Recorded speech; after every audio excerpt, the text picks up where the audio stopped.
Okay, while we're talking about humans in space, I wanted to give you an update on the commercial crew program that NASA has been working on with both SpaceX and Boeing for about the last 7-8 years. And these are going to be commercial spacecraft that act as taxis to carry crews back and forth to the International Space Station. And this is the Boeing Starliner. This is the SpaceX Crew Dragon. And they've both had some milestones this month, so I wanted to go into that. We have yet to launch crews on these, but that should be happening if everything goes according to plan now within the next 6 months or so.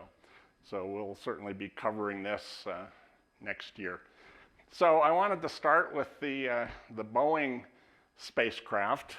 In many ways, this is just a slightly larger version of Apollo. It's a capsule. It comes down using parachutes, but the big difference then is it lands on land instead of in the ocean. It has airbags that pop out.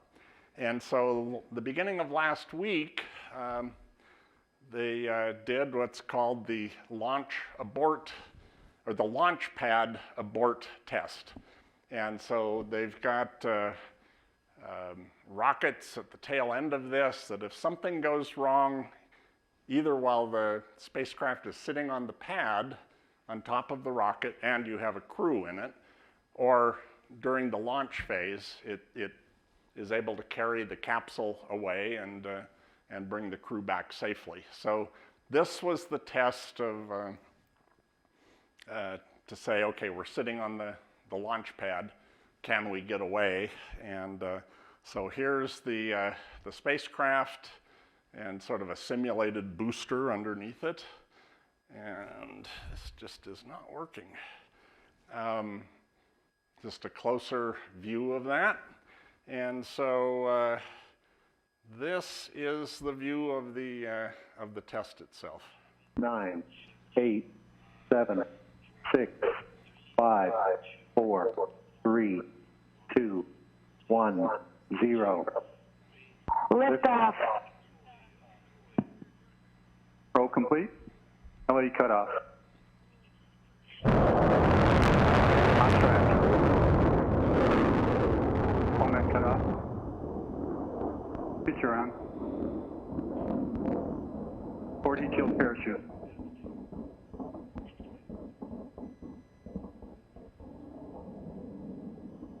Broke parachutes main.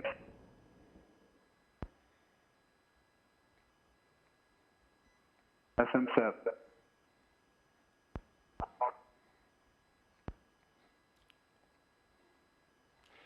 So the only real problem they encountered is there should have been 3 parachutes. One of them did not get deployed, and it's qualified to actually land with just a single parachute. So base heat shield jettison. That in and of itself was a success, but they're still studying exactly what happened. They think they know that it was rigged. One of the pilot chutes that pull these out was rigged badly. And so it's more of a procedure problem rather than a problem with the hardware. But anyway, that was a successful test. And here's, pardon me? Well, that's the pieces that are underneath this. There's a service module, which actually goes into orbit. And then there's a cap on the end that gets ejected as well. And then there's a heat shield. So that's the last thing that fell away is the heat shield, and that's right before the airbags. So here's the airbags that it comes down on. And so the idea of this, their preferred landing site is going to be White Sands, New Mexico, but they can land more or less anywhere. They also can land in the ocean if that's necessary. But this provides, you don't need a Navy to help you land. sure where that audio is coming from either. So the next step now is to do an orbital flight test of this spacecraft. And the first one will not carry a crew. And the schedule right now is to do this on December 17th. So just about 3 weeks away. And so here's the spacecraft that will be on that mission. This is the Atlas V rocket that it will ride to orbit on. And this is just an artist concept then of what that's going to look like. So there's the spacecraft sitting on top of the Atlas V. And I guess I've got 2 of those. Anyway, here's the date. So if you're interested in this, you got to get up early. It's a little bit before 6 a.m. On the 17th of December. And right now everything is flowing very well for that test.